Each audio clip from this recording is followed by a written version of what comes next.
네, 오늘은 고린도전서 16장입니다. 오늘로 우리 고린도전서 설교를 마치게 되는데요. 우리 1장부터 좀 긴 여정이었죠. 우리는 고린도전서를 통해서 이 고린도 교회 안에 여러 가지 문제가 있었다는 사실을 함께 봤습니다. 처음에는 이 당파 싸움 문제가 나왔죠. 그리고 그 안에 음행의 문제가 있었고요. 또 교인들 간의 소송 문제가 있었고, 또 결혼에 관한 어떤 개념을 좀 정립하는 문제가 있었고요. 또 우상 제물을 먹는 문제, 그리고 예배 때 머리에 수건을 써야 되는 문제, 그리고 성만찬에 관한 문제, 그리고 은사, 특히 이제 방언과 예언에 관한 얘기를 함께 나눴고요. 그리고 우리가 지난 시간에는 이 교인들 안에 부활이 없다라고 말하는 사람이 있었다는 것, 이 여러 가지 문제들을 우리가 함께 나눴고, 그리고 이제 오늘 우리가 16장에서 함께 볼 부분은 이 헌금에 관한 부분이에요. 헌금. 우리 1절을 보시면요, 우리 연보라는 단어가 나오잖아요. 근데 우리가 잘 쓰는 말은 헌금입니다. 그러니까 같은 단어로 이해하셔도 좋습니다. 1절을 보시면 연보, 곧 헌금에 관하여는 이라는 얘기를 바울이 하는 걸 보니까, 바울이 이 16장을 쓰기 전에 이전에 성도들이 이 헌금에 관한 질문을 먼저 했던 걸로 보여요. 그러니까 바울이 여러분들이 말한 그 헌금에 관한 부분은 하면서 이렇게 얘기하는 거예요. 대답을 하는 거죠. 근데 그 헌금은 어떤 헌금이냐면, 우리 1절을 잘 보시면 성도를 위하는 연보, 헌금이라고 얘기를 해요. 성도를 위한 헌금. 여기서 성도라고 얘기하는 것은 그 예루살렘에 있는 성도들을 말해요. 이 고린도전서는 고린도에 있는 교회에게 쓴 편지고요. 그 유대, 예루살렘에 있는 교회, 그 성도들을 말하는 거예요. 근데 고린도 교인들에게 예루살렘 성도들을 위한 연보를 하자라는 얘기인 거예요. 근데 그 헌금을 어떻게 해야 되냐면요, 1절에 내가 갈라디아 교회들에게 명한 것 같이 너희들도 그렇게 해라 얘기해요. 그럼 갈라디아 교회들에게 명령한 것이 먼저 있었고, 그 방식대로 그대로 고린도 교회도 그렇게 하면 되겠다라는 얘기를 하고 있는 거예요.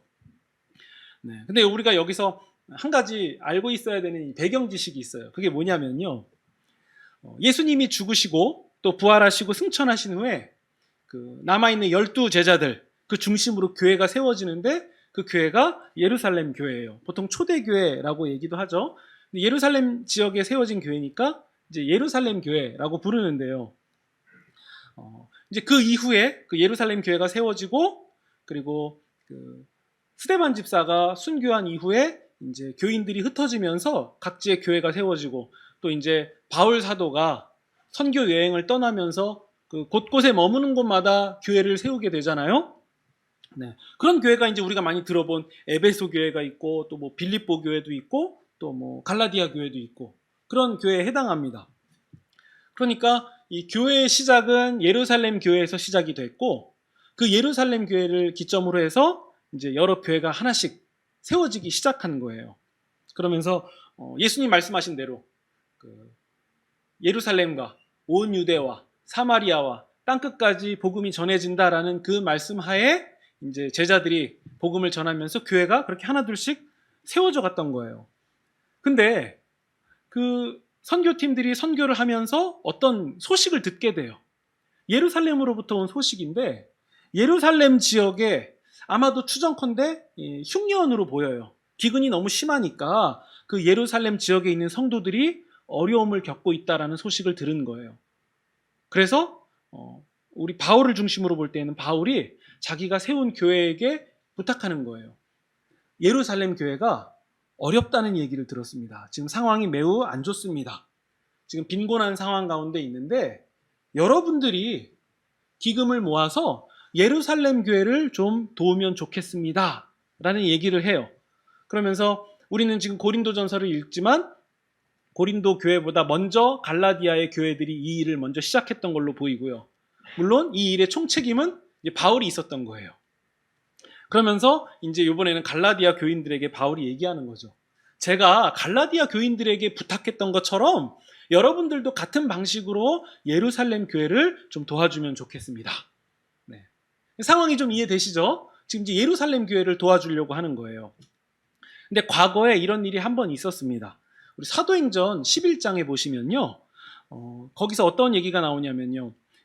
그 예루살렘 지역에 큰 흉년이 드는데요. 그때 안디옥에 있는 성도들이 예루살렘 교회를 위해서 어떤 부조를 해요. 그러면서 그 부조를 바울과 바나바가 직접 가지고서는 예루살렘 교회에 전달을 합니다. 그러니까 안디옥 교회가 예루살렘 교회를 도와준 일이 실제로 있었던 거죠. 근데 예루살렘 교회가 그때 어려움을 이렇게 완전히 벗어나진 못한 걸로 보이고요. 계속 이제 극심한 어려움을 겪고 있으니까 이제 바울이 자기가 가는 곳곳마다 예루살렘 교회를 위해서 좀 도왔으면 좋겠다라는 제안을 했고요.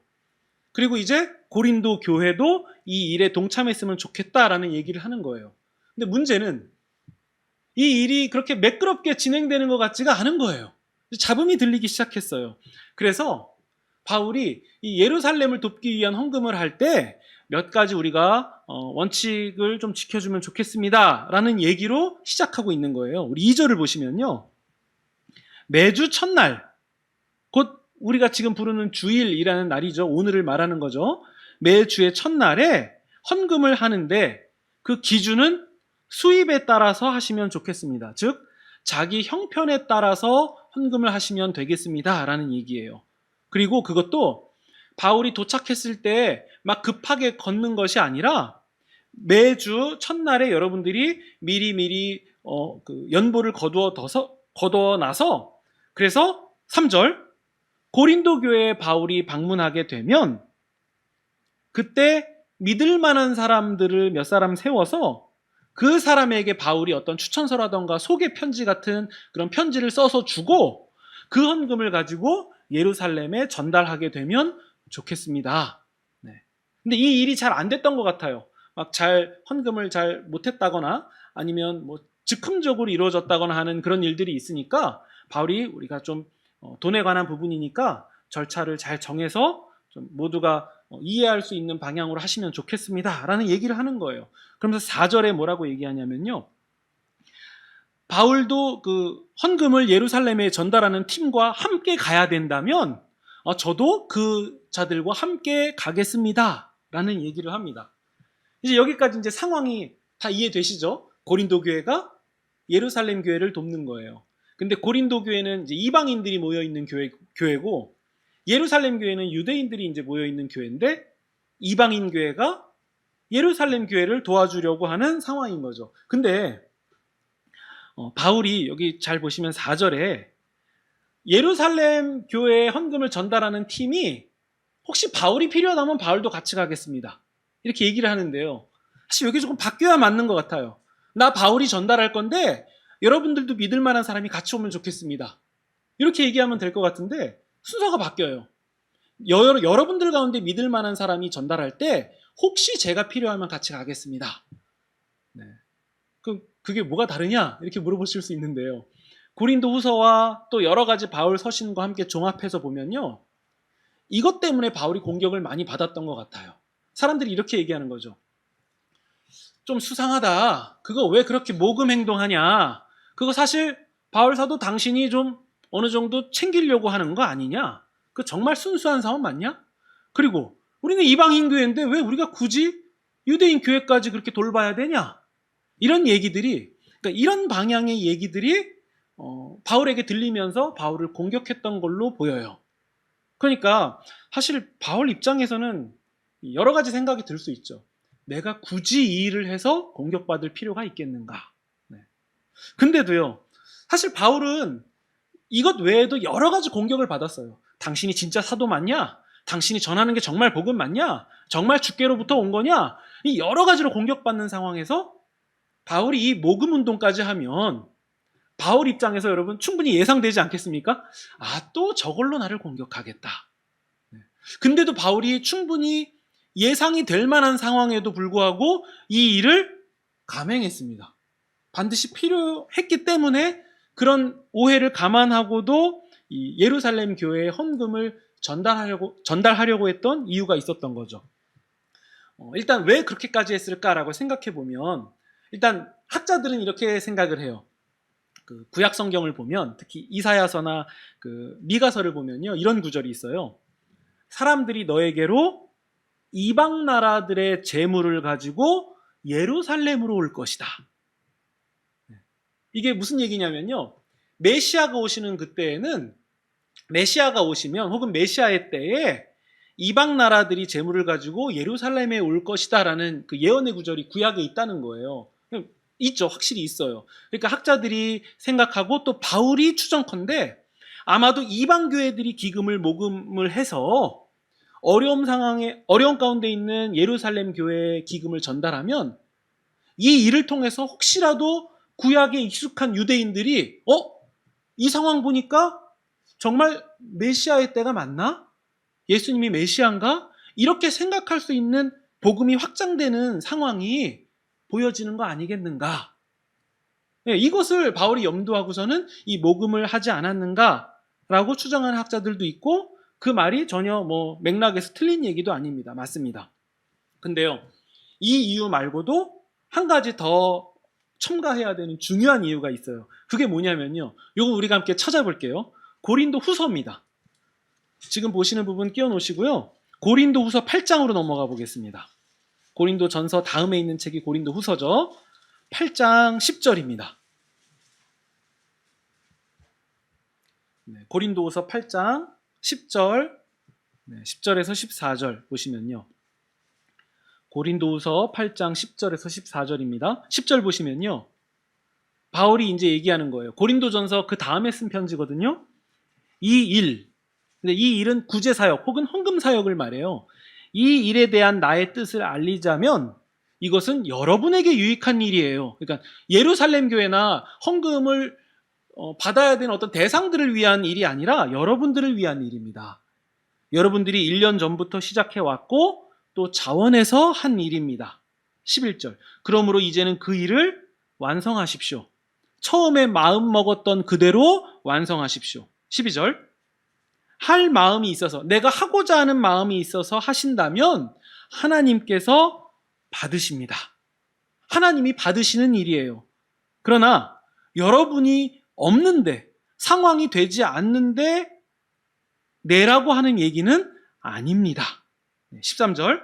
이제 이 13절이 중요합니다. 우리 같이 읽겠습니다. 13절 시작. 이는 다른 사람들은 평안하게 하고 너희는 공부하게 하려는 것이 아니요 균등하게 하려 함이니. 네, 이게 무슨 얘기냐면요. 이 헌금은 다른 사람만 좋게 하고 내시는 여러분들은 괴롭게 하려고 지금 하는 게 아닙니다. 우리가 이 일을 하는 목적은 한 가지, 정확한데 균등하게 하는 겁니다. 이 얘기를 하는 거예요. 균등하게 하는 거다. 네. 여러분, 세상의 표지는요, 약육강식입니다. 그래서 강자가 되는 게 세상의 목표고요. 가진 사람은 가진 것을 과시해요. 그래서 내가 이만큼 가졌기 때문에 너희들보다는 내가 더 높은 사람이다 라는 것을 내보이고 싶어 하는 게 세상의 심리예요. 그런데 하나님의 나라는 그렇지 않다는 거예요. 하나님의 나라, 하나님의 세계는 세상 나라와 달라서 많이 가진 것을 자랑하고 드러내려고 하는 게 아니라 가지면 가질수록 균등을 생각한다는 거예요. 균등. 14절 보시면요. 그 균등이 뭔지가 정확히 나옵니다. 서로의 부족한 것을 보충하여서 균등하게 하는 것입니다. 이게 헌금의 여러 가지 기능 중에 하나라는 거예요. 균등하게 하는 것. 그래서 내가 어려울 때는 남에게 채움받는 것이 균등이고요. 남이 어려울 때는 내가 보충해 주는 거예요. 우리 교회가 넉넉할 때에는 다른 교회를 돌아볼 수 있는 거고요. 또 우리 교회가 어려울 땐 다른 교회의 보충을 받을 수 있는 거예요. 그래서 목표가 뭐냐면요. 균등하게 하는 겁니다. 균등하게 하는 것. 그러면 이 균등이 교회에서 어떤 작용을 하냐면요. 교회가 세상과 다르다라는 것을 보여주는 거예요. 세상은 더 많이 가지려고 하고 더 많이 지배하려고 하지만 교회는 더 많이 가질수록 없는 쪽을 생각하면서 균등함을 생각한다는 거예요. 그래서 교회 안에는 세상과 다른 나라가 작동하고 있고, 그래서 가진 사람이 자랑하지 않으며 없는 사람이 마냥 비관하지 않고 서로에 대하여서 존귀하게 여기는 나라, 그게 교회라는 거예요.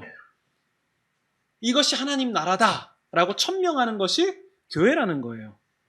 그럼 이 일이 어떤 의미가 있냐면요. 아까 읽은 12절 보시면요. 받으신다라는 얘기가 나오죠? 여기 주어가 구체적으로 나와 있지 않는데 누가 받으시겠습니까? 하나님이 받으시는 일이라는 거예요. 더 있는 사람이 없는 사람, 상대적으로 가진 자가 상대적으로 갖지 못한 사람에게 균등하게 하려고 나누어주는 이 일은 우리 하나님이 받으신다. 그래서 하는 거예요. 그럼 이렇게 얘기할 수 있죠. 아니, 바울 사도가 그렇게 모함까지 들어가면서 오해까지 살 만한 우려가 있으면서 그 일을 해야 되는 이유가 뭡니까? 라고 물어본다면요, 바울은 이렇게 얘기할 거예요. 하나님이 받으시는 일이기 때문에 제가 오해를 좀 산다 해도 저는 이 일을 감행할 수밖에 없습니다. 그 얘기예요. 균등하게 하는 것. 여러분, 이 개념이 확장되면요, 전 세계를 놓고 볼 때 어느 나라는 먹을 것이 굉장히 많고 하루에 쏟아지는 음식물 쓰레기가 어마어마합니다. 근데 어떤 나라는요, 흙을 파서 먹고 나무 뿌리 같은 거 긁어다가 그거 주워 먹고서는 하루 한 끼를 때웁니다. 간신히 그렇게 버텨요. 흙을 구워 먹기도 합니다. 먹을 수 없는 물을 먹기도 해요. 근데 어디는 그냥 물 먹다가 대충 남으면 그냥 바닥에 쏟아 버리기도 해요. 이 균등의 정신을 가지고 본다면 이게 맞춰져야 돼요. 그것이 우리 하나님의 뜻입니다. 그래서 아끼는 거죠. 단순히 아끼는 것이 그냥 도덕적인 정서에 맞으니까 아끼는 차원은 세상이에요. 우리는 균등을 봐야 돼요. 우리가 이렇게 넉넉하게 누리는데 한편으로는 누리지 못하는 곳이 있다. 우리가 그것을 생각하고 나눌 때에 그것은 우리 하나님이 받으시는 일이 된다. 이것이야말로 진정한 예배다. 우리는 이것을 생각하게 되는 겁니다. 그래서요, 우리 9절에 보시면요, 우리 방금 읽은 9절 9절입니다. 고린도후서 8장 9절입니다. 우리는 주 예수 그리스도께서 얼마나 은혜로우신지를 압니다. 그분은 부유하신 분이지만 그의 백성, 성도들을 위하여서 가난한 자가 되셨습니다. 그분이 우리 예수님입니다. 왜냐하면 그분의 가난해짐으로 말미암아 우리가 부요함을 경험했기 때문입니다. 여러분, 지금 이 구절이 돈 얘기하는 거겠습니까? 아니에요. 하나님의 본체이신 예수께서, 하나님의 본체이신, 그냥 부요라고밖에 표현할 수 없는, 어떻게 단어로 옮길 수가 없겠습니다. 하나님의 본체이신 예수께서 인간과 똑같은 육체를 입고 이 땅 가운데 오셨어요. 왜죠? 십자가의 제물이 되기 위해서. 그것을 가난해지심이라고 표현하는 거예요. 그러니까 부유하신 예수께서 가난해지심으로 말미암아 우리는 무엇을 경험하게 됐습니까? 죄와 사망이라는 가난함에서 구원이라는 부유함을 경험하게 된 거예요. 즉, 우리가 그 예수님의 사랑과 은혜를 입은 자들이라면 우리가 마땅히 그 예수님처럼 하는 것이 옳다. 그래서 우리가 균등하게 해야 되고, 우리가 이 균등하게 하는 이 일은 우리 하나님이 받으시는 일이다. 우리는 목숨을 버릴 수 있는 그런 일을 못하니까 그나마 우리가 가진 거라도, 우리의 자원이라도, 우리의 시간이라도, 우리의 능력이라도 헌신해서 균등하게 하는 일에 동참하겠다. 이것이 우리 주님이 받으시는 일이다. 그 얘기인 거예요. 그럼 우리는 더 확실해지죠. 우리가 왜 균등한 일에, 균등해져야 되는 일에 동참해야 됩니까? 우리가 예수의 사람이기 때문입니다. 구원받은 사람이기 때문입니다. 무한한 신적 생명을 받은 사람으로서 세상에 대하여서는 균등함으로 나아갈 수 있는 사람들입니다. 그 얘기죠. 그래서 바울은 이 십자가의 사랑으로부터 흘러오는 균등을 생각했던 것이고, 그래서 성도들이 이 균등한 삶을 살아야 된다. 이것이 삶의 예배다. 하나님이 받으시는 것이다. 이걸 깨닫고 교회들에게 명령하는 거예요. 그리고 한 가지 더 필요합니다. 바울이 생각했던 한 가지 더 중요한 부분이 있어요. 이 균등의 차원에서 좀 더 구체적으로 말하는 부분인데요. 고린도 교회처럼 이방인들이 모여있는 교회가 예루살렘 교회, 곧 유대인 교회를 돕는다는 것은 여러분 어떤 의미가 있겠습니까? 주변에 여러분 주식하시는 분들 보시면요, 재밌는 현상이 있더라고요. 예를 들어서 어떤 그 군수용품, 그 군사용품 이런 것을 만드는 회사에 주식을 샀다고 해봅시다. 그러면 그 사람은 그 다음부터 신문을 봐도 국방부 관련 소식, 혹은 뭐 남북 그 정서라던가, 혹은 뭐 국가 간의 어떤 전쟁, 이런 소식에 귀를 기울이게 됩니다. 평소에는 그런 거에 전혀 관심도 없다가 그 관련 주식을 사면 그 소식에 민감해지더라고요. 근데 왜 그 사람이 그렇게 민감해지는지 굳이 설명하지 않아도 우리는 다 알고 있죠? 그 사람들이 쉽게 하는 표현, 거기에 자기의 돈이 물려있기 때문이에요. 그래서 그 관련 소식에 대해서 굉장히 민감해지더라고요. 근데 이게 예시가 적절했는지는 잘 모르겠지만요. 사람이 자기의 돈을 거기에다가 둔다라는 것은 그런 의미가 있습니다. 사람은 그런 것 같아요. 자신의 관심, 자기의 생각, 혹은 자기의 가치, 혹은 자기의 진심 어린 마음이나 위로, 사랑 같은 것을 돈에 담아서 전달하는 일을 합니다. 그래서 그 장례를 겪는 사람에게 부조금을 전달하면서 자신의 어떤 위로의 마음을 거기에 담죠. 그러니까 사실 금액보다도 그 금액에 담겨 있는 그 마음을 전달받는 거잖아요. 그리고 또 혹자는 어려운 사람에게 어떤 성금을 보내면서 마음을 같이 하기도 해요. 그러니까 구체적으로 얘기하면 뭐 아프리카 기근을 겪고 있는 사람들을 돕기 위한 그 성금을 보낸다면 아프리카 기근의 상황이 어떤지에 대해서 내가 성금을 보내기 전보다 더 많은 관심을 갖게 돼요. 내가 거기에 마음을 보냈기 때문이에요. 그러니까 전에는 관심 없다가도 한 번이라도 더 손이 가게 되는 거예요. 그러면요, 유대인 교회, 이방인 교회, 그 교회 사이에는 인종차별 혹은 어떤 누가 먼저냐, 누가 원조냐, 이런 갈등들이 없었겠습니까? 누가 정통교회다, 누가 정통에서 조금 벗어난 교회다, 이런 논란들 없었겠습니까? 네, 당연히 있죠. 우리가 성경 보면 이방인과 유대인 사이에 갈등들이 있잖아요. 또 이방인들의 어떤 자만함, 야 너희들 할례도 받아야 돼, 그냥 예수만 믿으면 다 되는 줄 알아? 할례 받고 음식법, 날짜 절기 지키는 거, 이런 거 잘해야 돼 너희들, 우리가 정통이거든. 그런 우월감에서 나오는 갈등, 싸움, 이게 자꾸 생기지 않았습니까? 그런데 이런 상황에서요, 물론 뭐 그 교회뿐만 아니라 현대교회도 마찬가지죠. 저 서양으로 가보면 흑인 교회냐 백인 교회냐 이렇게 나누기도 하더라고요.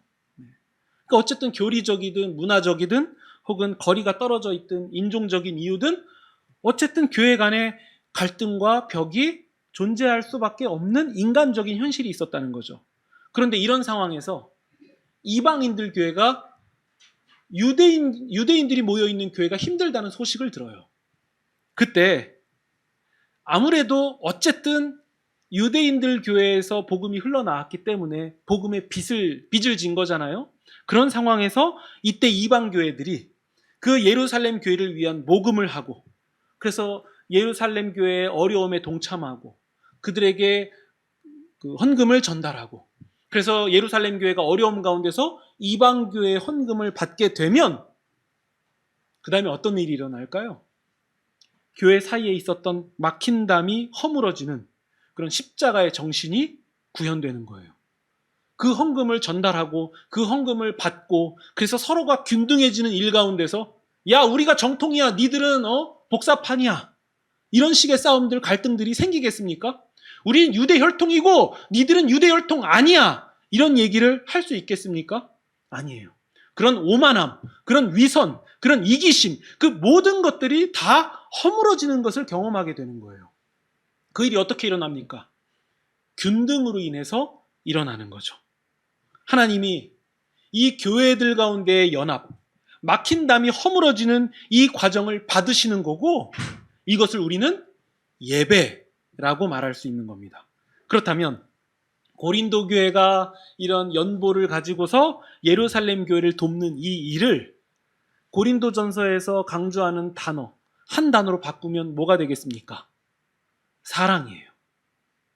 이 연보라는 일을 통해서, 이 균등하게 한다라는 일을 통해서, 연합이라는 일을 통해서 결국 어떤 열매를 맺냐면 사랑이라는 열매를 맺게 된다는 거죠. 그래서 이 사랑은요, 서로에 대한 이기적인 계산들, 판단, 교만, 이 모든 것들을 무력화시키는 힘이고요. 그게 사랑이고요. 그래서 하나님은 성도가 서로 사랑하는 이 일을 진정 예배로 기뻐 받으시고, 그래서 더 나아가서 사람이 받는 것이 아니라 하나님이 받으시는 일로 간주되는 이 일을 교회가 끊임없이 한다면, 서로가 서로에 대해서 그 일들을 한다면 이것은 우리 하나님께 말할 수 없는 영광이 될 것입니다. 여러분, 우리도 마찬가지예요.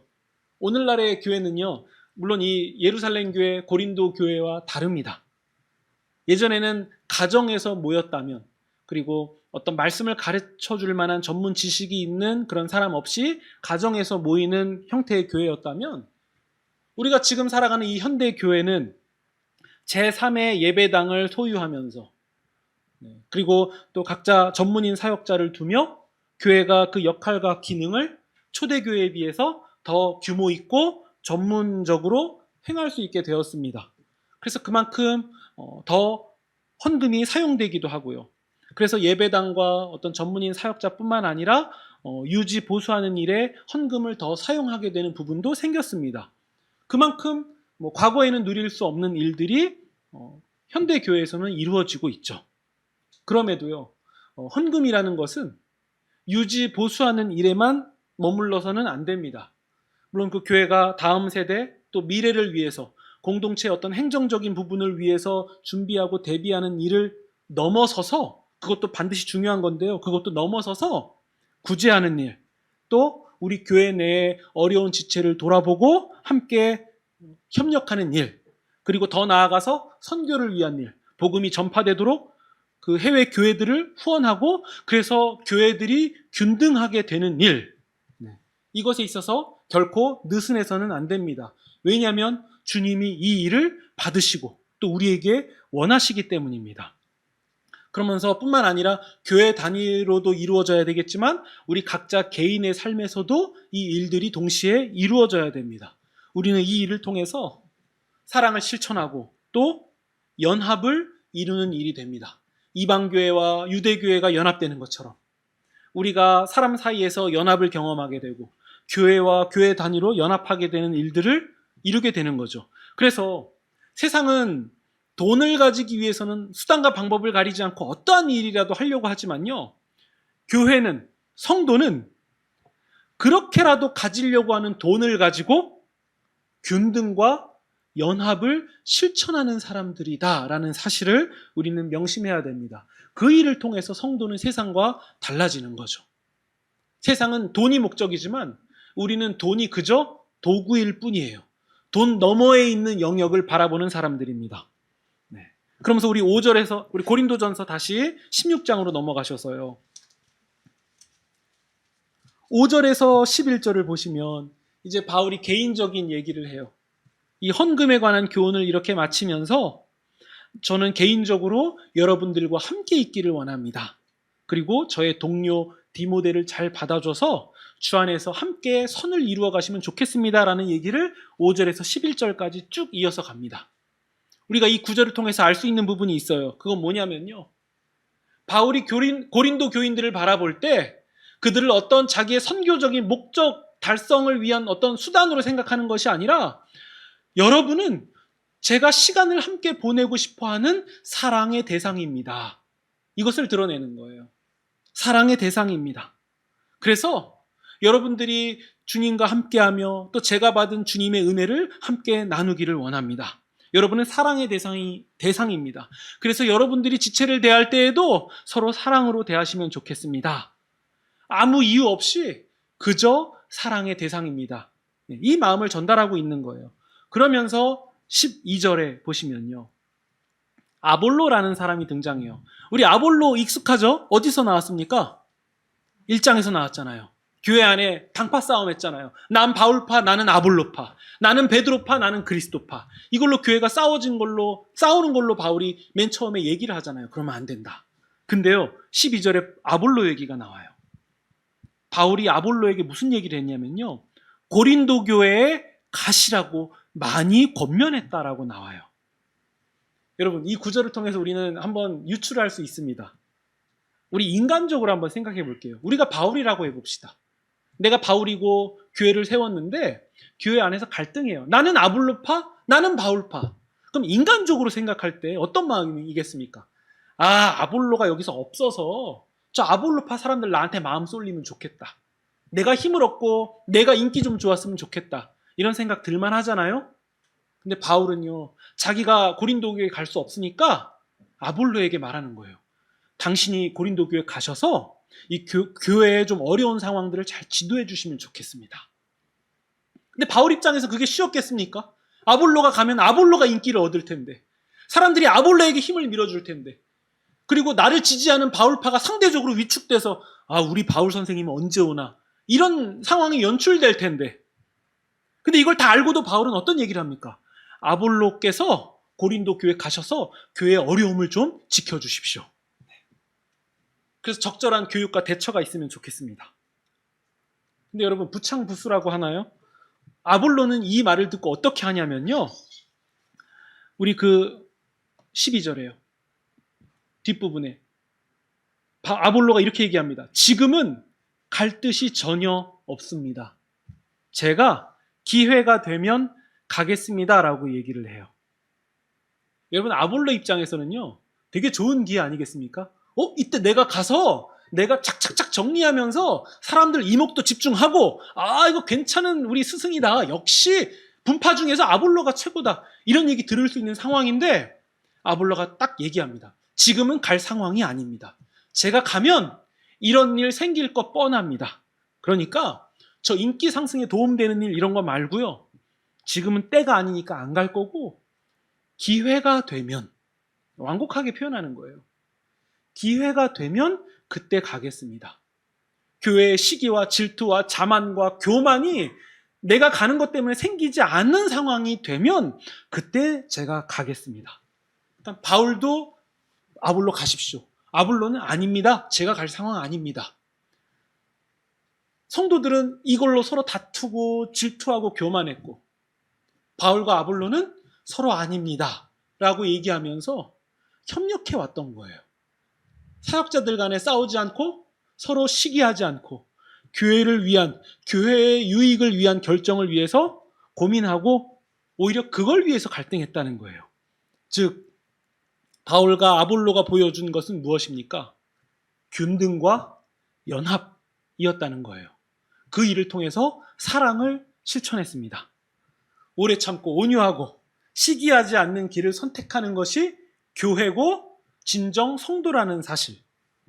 우리도 마찬가지죠. 우리도 자잘한 유혹이 있고 인간적인 마음이 작동할 때가 있어요. 인간이라서 불가피한 것 같아요. 그럴 때마다 우리는 교회의 유익, 더 구체적으로 얘기하면 남의 유익을 구하는 결정과 행동을 선택하셔야 되고, 그 일은 우리 주님이 받으시는 거기 때문에 우리 계산기 정확히 두들겨 보면 그게 더 큰 일이에요. 당장 내가 인기 누려서 내가 뭐 얻은 것 같지만 다 정확히 계산해서 결과값 딱 눌러보면 우리 주님이 받으시는 것이 더 큰 일이기 때문에 나는 포기할 수 있는 거예요. 그래서 그것은 포기가 아니라 오히려 제대로 된 결정이라고 말할 수 있는 거죠. 우리 다시 고린도전서 1장으로 넘어가 보시면요, 당파 싸움 얘기 바로 눈에 보이실 거예요. 이 골치 아픈 교회, 정말 문제 많아서 문제만 헤아리면 정말 바울 입장에서는 두통이 가시지 않는 교회, 그게 바로 고린도 교회일 수 있습니다. 그래서 바울은 솔직한 말로 참 교회 지긋지긋하다 이렇게 말할 수도 있을 법합니다. 근데요, 우리가 이 고린도전서를 마치는 시점에서 알 수 있는 부분은요, 신앙이라는 것, 믿음이라는 것은 나와 하나님과의 관계를 넘어서 아주 골치 아프고 복잡한 사람 관계 속에서 이루어져 가는 것이라는 사실을 우리가 배울 수 있고요. 그래서 우리의 신앙의 방향은 항상 사람입니다. 그리고 두 번째, 우리 1장 2절을 보시면요, 그렇게 골치 아프고 복잡하고 지들끼리 싸우고 시기하고 하는 그런 교인들의 모임도, 그런 자들도 여전히 예수 안에서 거룩하여지고 성도라 부름받은 사람들이라는 거예요. 그럼 우리가 알 수 있죠. 왜 우리가 성도입니까? 사랑하는 아시안교회 여러분, 우리가 왜 성도입니까? 우리가 자격이 돼서 성도입니까? 여러분, 제가 목사라서 성도입니까? 아니요, 목사 되기 이전에 성도더라고요. 우리가 어떤 걸 갖춰서 뭘 세워놔서 성도입니까? 내가 입술로 예수님 믿었다고 고백했고 세례받는 거 동의했기 때문에 우리가 성도입니까? 아니에요. 그건 그 다음의 일들이고요. 예수님께서 우리를 위하여서 십자가에 죽으시고 우리를 죄와 사망의 권세에서 의와 생명의 자리로 옮겨주셨고 우리가 여전히 죄인일 때에 하나님의 사랑을 받았기 때문에 우리가 이미 성도가 되어 있었던 거예요. 우리는 그것을 알게 된 거죠. 아, 내가 성도가 돼야지라고 결정한 시점 이전에 이미 다 된 일이고 그 다 된 사실을 내가 받은 거구나. 그러면 내가 성도됨, 내가 구원받음은 이미 우리 주님이 다 이루신 일이고 나는 아무것도 한 게 없구나. 그래서 내가 성도인 것은 오로지 주님의 은혜구나. 이것을 받아들이고 고백하는 사람들이에요. 그러면 우리의 자세는 어떤 자세입니까? 자격 없는 자들이 은혜 받은 상황이 됐기 때문에 그런 상황에서 걸맞는 우리의 태도는 무엇입니까? 겸손이에요. 그래서 나댈 수 없는 거예요. 그래서 상대방에 대해서 오만할 수 없는 거예요. 똑같이 자격 없는 사람들이기 때문에 겸손할 수밖에 없고 그래서 무자격자는 겸손할 수밖에 없다라는 결론으로 가는 겁니다. 우리가 이런 복잡한 관계 속에서 신앙을 잃어가고 문제를 해결해 가면서 문제를 지나가고 남의 유익을 구하고 이 부활신앙으로 이 세상 너머에 있는 소망을 바라보고 그래서 균등함을 추구하며 또 연합을 도모하며 살아간다면 그 사람이야말로 고린도전서가 세워가려고 했던 그 사람의 모습일 것입니다. 그게 우리의 모습이 되어야 되겠죠. 물론 쉽지 않습니다. 그래서 바울이 16장 그 끝부분에서 남자답게 강건하라 라고 얘기하는 거예요. 뭐 남녀 차별 이 얘기를 하는 차원이 아니라요. 그 당시 전투에 나아가는 남자들처럼 굳세게 세상에 대하여서 마음을 강하게 하시라는 거예요. 흔들리지 마시고. 그 얘기는 이미 흔들릴만 하다는 거예요. 흔들릴만 한데 우리 삶의 형편과 상황들과 모든 것을 보면 당연히 흔들릴만 한데 비관할만 한데 그럼에도 불구하고 남자답게 강건하십시오. 그런 가운데서도 사랑으로 행하십시오. 라고 그 고린도전서 끝부분에 그 말씀으로 마치는 겁니다. 우리가 바로 그런 성도들입니다. 그런 성도로 부름받았습니다. 그래서 우리가 말씀대로 살아가는 그 작은 실천, 그 작은 행동을 하나씩 옮겨갈 때 그것이 누룩처럼 번져갈 것입니다. 그래서 성도의 삶은 결코 헛되지 않은 거예요. 우리 주어진 한 주에도 예수 안에서 거룩하여지고 성도라 부름받은 자에 걸맞는 삶으로 나아가시는 그런 저와 여러분이 되시기를 주님의 이름으로 축원드립니다.